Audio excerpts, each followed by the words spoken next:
Lección bajo el título Jesús, nuestro hermano fiel, basado en la carta de Hebreos. Y este subtítulo que vamos a tratar ahora es carne y sangre como nosotros. Wow. Dice aquí, Hebreos dice que Jesús adoptó nuestra naturaleza humana para poder representarnos y morir por nosotros. Aquí nos parecen textos bíblicos. Vamos a ver pronto. Este es el fundamento del plan de salvación y nuestra única esperanza de vida eterna. Y vamos a ver entonces Hebreos 2:9 y más versículos. Más antes vamos a entender esta frase. El fundamento del plan de salvación es que Jesús murió por nosotros, y para poder morir Jesús tuvo que hacerse mortal. Y no puede ser mortal teniendo su naturaleza, o quiero decir, teniendo su viviendo como Dios. Tiene que hacerse hombre, ¿okay? Entonces se despoja a sí mismo. Y aquí estamos entrando a la naturaleza de Cristo Jesús estando en la tierra. Más vamos a ver estos versículos mejor y entendemos que Jesús condescendió a tomar la naturaleza humana. ¿Okay? Vamos a ver entonces Hebreos 2:9. Primeramente nos dice aquí: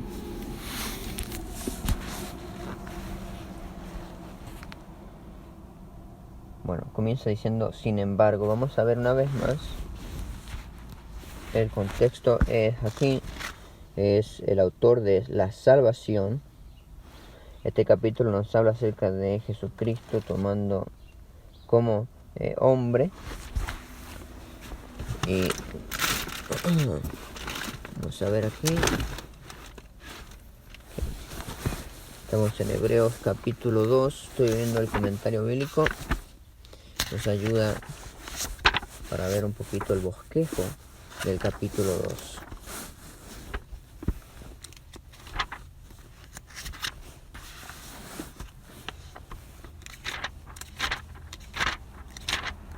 Okay. Versículo 1. Debemos obedecer a Cristo Jesús. 5. Estamos viendo del 9. 5. Porque Él condescendió a tomar nuestra naturaleza. Okay. Tenemos su pensamiento.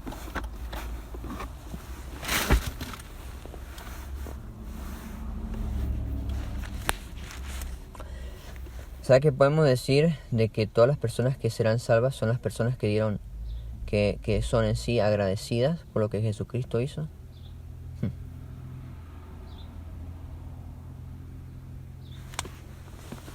Yo pienso que sí. Ok. Dice aquí, sin embargo, vamos a leer el versículo 8. Al someter a Él todas las cosas, no dejó nada que no esté sometido a Él. Pero ahora no vemos todavía todas las cosas sometidas a Él. Sin embargo, vemos a Jesús, quien por poco tiempo fue hecho menor que los ángeles, coronado de gloria y honra por el padecimiento de la muerte, para que por la gracia de Dios gustase la muerte por todos. Oh, gracias, oh Dios. Wow. Okay.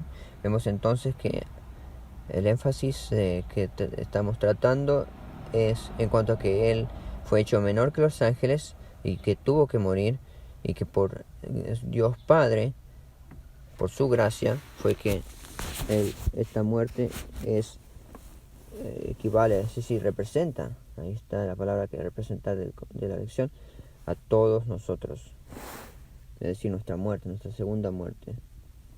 ¿Okay? Saltamos al versículo 14 al 16, pero seguimos aquí viendo el 14, dice, pues era necesario que lo hiciera. ¿Ok? Eso es el comentario bíblico. Ahora leemos 14. Por tanto, puesto que los hijos han participado de carne y sangre, de igual manera Él participó también de lo mismo, para destruir por medio de la muerte al que tenía el dominio sobre la muerte, este es al diablo. y para librar a los que por el temor de la muerte estaban toda la vida condenados a esclavitud. Porque ciertamente Él no tomó para sí a los ángeles, es decir, su naturaleza, sino a la descendencia de Abraham. ¿Bien?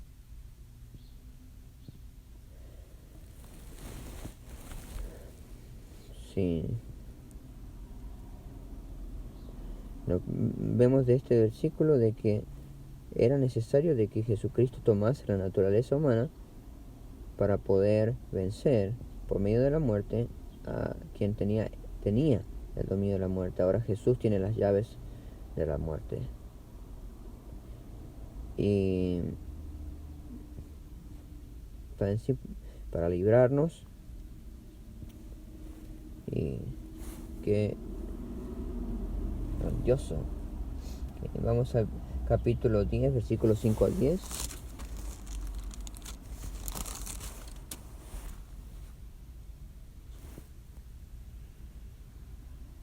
Y una vez más vamos al comentario bíblico.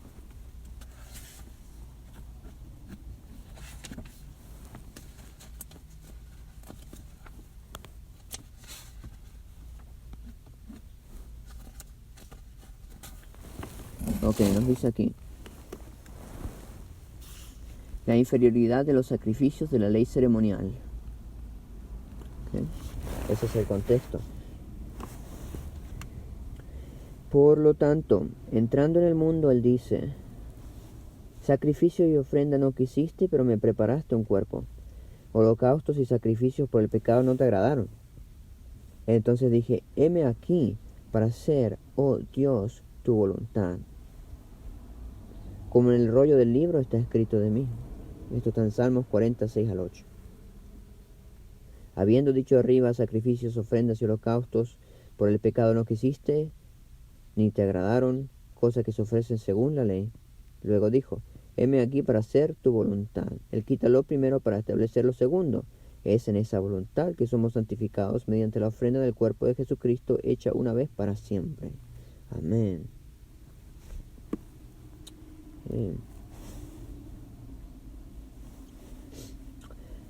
Entramos a la pregunta de este día,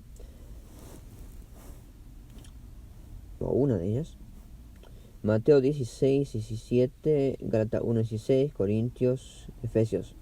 ¿Con qué deficiencias de la naturaleza humana relacionan estos pasajes la expresión carne y sangre? ¿Okay? Vamos a ver estos versículos.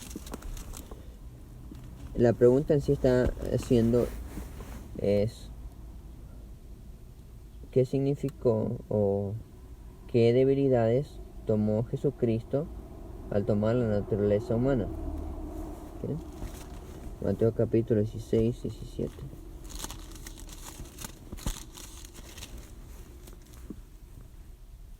Entonces Jesús respondió y le dijo: bienaventurado eres, Simón, hijo de Jonás, porque no te lo reveló carne ni sangre, sino mi Padre que está en los cielos. ¿Okay? Vamos a ver el siguiente versículo que nos trae la lección, Gálatas 1, 16. Revelar a su Hijo en mí,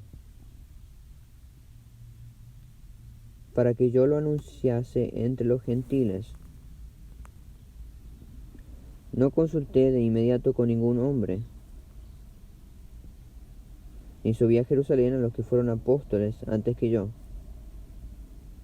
sino que partí para Arabia y volví de nuevo a Damasco. Me parece que en este versículo vamos a ver carne y sangre, cuando dice no partí de inmediato, o no consulté de inmediato con carne y sangre. Me parece. ¿Okay? No, vamos a seguir adelante. Primera de Corintios 15:50. Vamos a ver qué siguiente versículo tenemos. Y esto digo, hermanos, que la carne y la sangre no pueden heredar el reino de Dios, ni la corrupción heredar la incorrupción. Aquí hablamos acerca de la resurrección. ¿Okay? Efesios 6:12. Vamos a leer del 11. Mirad con cuán grandes letras os escribo con mi propia mano. Aquellos que quieren tener el visto bueno en la carne os obligan a ser circuncidados solamente para no ser perseguidos a causa de la cruz de Cristo. ¿Okay? Vamos a ver la respuesta a esta pregunta, es decir, lo que nos trae la lección. La expresión carne y sangre enfatiza la fragilidad de la condición humana, su debilidad.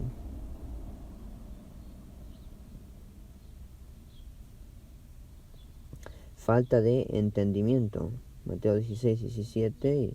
Ok, vamos a citar los textos. Su debilidad, Efesios 6, 12, que nos hablaba acerca de quienes no quieren ser circuncidados por miedo. Falta de entendimiento, Mateo 16, 17, Gálatas 1, 16. Y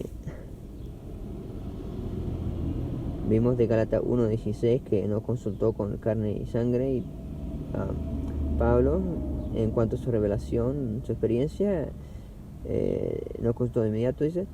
Y Mateo 16, 17, donde Pedro recibe revelación, pero no es de carne y sangre. Y la subyugación a la muerte, como tercer punto, 1 Corintios 15, 50. ¿Sí? Hebreos dice que Jesús fue hecho como sus hermanos en todo. Hebreos 2, 17. Esta expresión significa que Jesús se hizo completamente humano. Jesús no simplemente parecía humano, era verdaderamente humano, realmente uno de nosotros. Wow. No obstante, Hebreos también afirma que Jesús era diferente de nosotros con respecto al pecado. En primer lugar, Jesús no cometió ningún pecado. Hebreos 4:15. Se lo pueden... bueno, sí, vamos a ver este texto por nuestros oidores.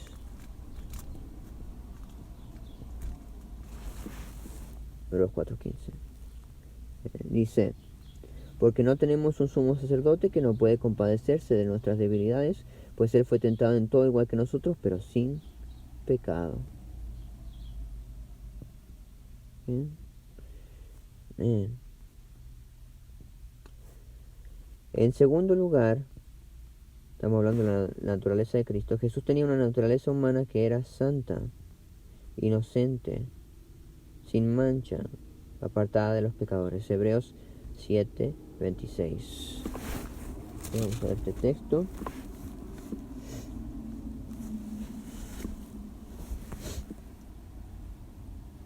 Porque tal sumo sacerdote nos convenía, santo, inocente, puro, apartado de los pecadores y exaltado más allá de los cielos. Amén. Hablando entonces de la inmaculación de Jesús. Nosotros tenemos tendencias al mal. Nuestra esclavitud al pecado comienza en lo más profundo de nuestra propia naturaleza. Somos carnales vendidos al pecado. Eso lo vemos en Romanos 7:14 y textos del mismo capítulo del 15 al 20.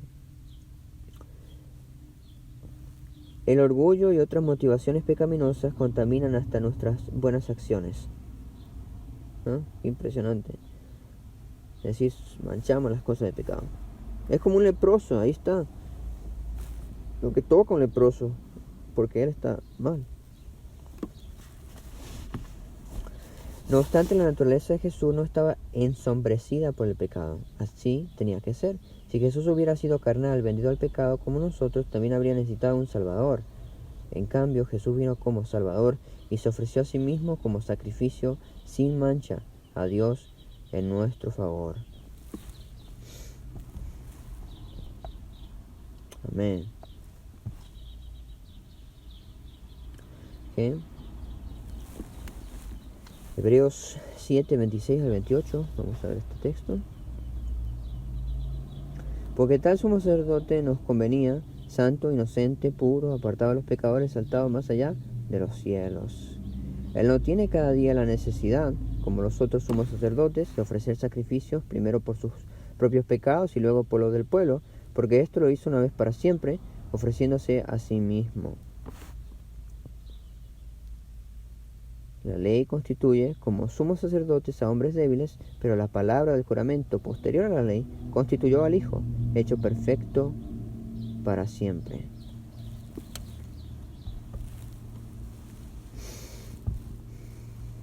Wow, hecho perfecto, ¿no? Impresionante. Y también, como dice el texto, yo te he engendrado hoy. ¿Sí? Eres sacerdote según yo he jurado, eres sacerdote según el orden de Melquisedec.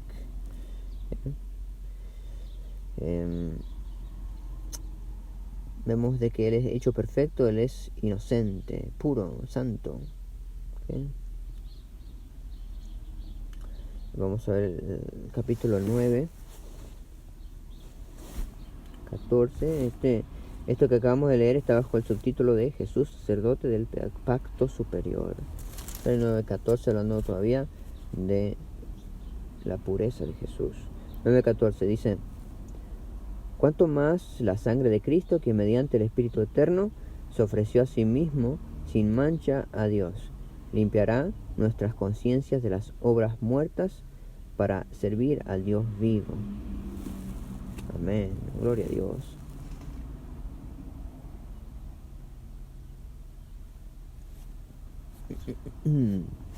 La necesidad de que la sangre de Cristo sea pura para poder purificar. ¿Sí?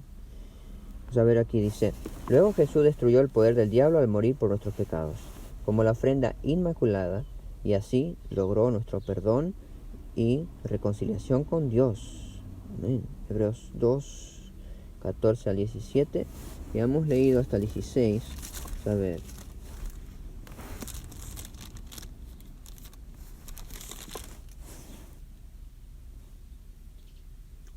Es el texto que habla acerca de Jesucristo, necesario para que fuese necesario que Él tomase la naturaleza humana. Y va a librar y también toma la naturaleza de Abraham. 17. Por tanto, era preciso que en todo fuese hecho semejante a sus hermanos, a fin de ser un sumo sacerdote misericordioso y fiel en el servicio delante de Dios, para expiar los pecados del pueblo.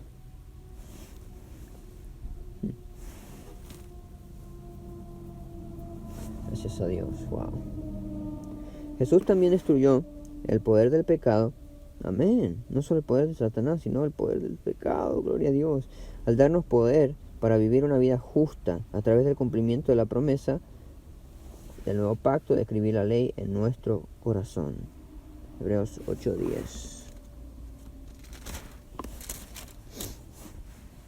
Dice aquí: porque este es el pacto que haré con la casa de Israel después de aquellos días, dice el Señor.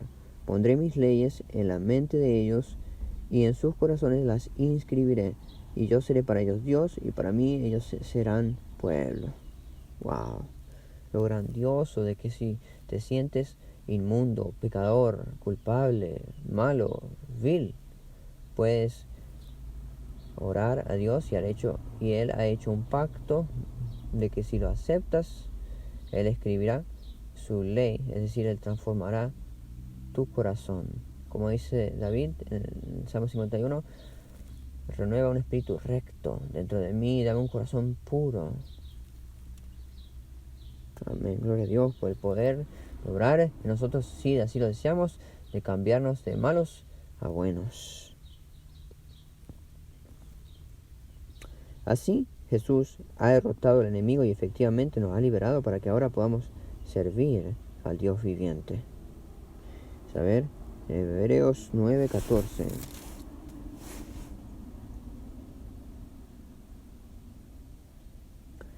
Para que podamos servir al Dios vivo. Mientras la destrucción final de Satanás ocurrirá en el juicio final. Apocalipsis 20, 1, 3 y 10. Vamos a ver este texto, último texto que tenemos de la lección, que nos dice: vi a un ángel que descendía del cielo y que tenía en su mano la llave del abismo y una gran cadena. Él prendió al dragón, aquella serpiente antigua, quien es el diablo y Satanás, y la ató por 1000 años, lo arrojó al abismo y lo cerró, y lo selló sobre él, para que no engañase más a las naciones, hasta que se cumpliesen los 1000 años. Después de esto es necesario que sea desatado por un poco de tiempo. Versículo 10. Y el diablo que los engañaba fue lanzado al lago de fuego y azufre, donde también están la bestia y el falso profeta, y serán atormentados día y noche por los siglos de los siglos. Luego debemos hacer un audio acerca de el infierno. ¿Okay? Dado que tenemos la promesa de la victoria a través de Jesús, ¿por qué muchos de nosotros todavía caemos en pecado? ¿Estamos haciendo algo mal? Y más aún, ¿cómo podemos empezar a vivir a la altura del elevado llamamiento que tenemos en Cristo?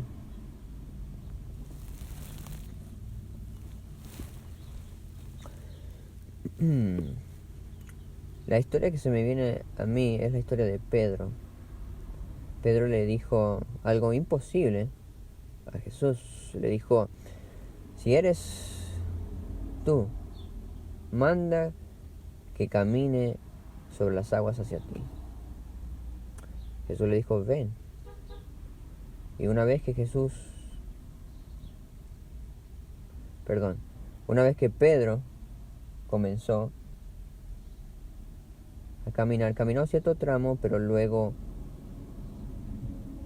se hundió.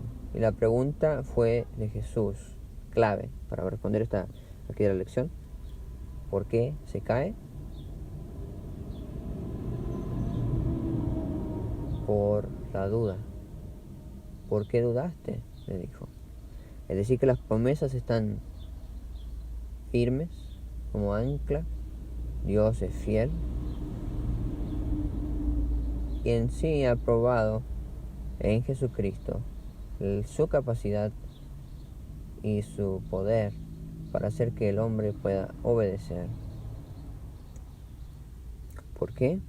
Porque era necesario que Jesús fuese hecho en todo igual a sus hermanos.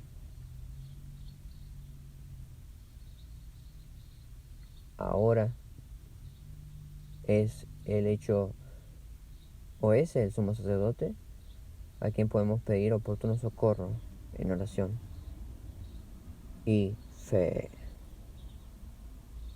Así que siéntete motivado por la palabra de Dios, de que las promesas de Dios son fieles, y que extiendas tu corazón para adueñarte de las promesas que están escritas en la Biblia, y que ores en ella, medites en ella y la creas de todo corazón por la gracia de Dios, porque es de Dios que viene la fe. Ayuda a mi incredulidad, le dijo el padre del niño endemoniado, y estuvo así su ayuda. Y decimos pensamiento final de que Satanás será lanzado al lago de fuego y azufre, como dice en el profeta menor, Antiguo Testamento. Dejará de ser rama y raíz. Gloria a Dios. Amén.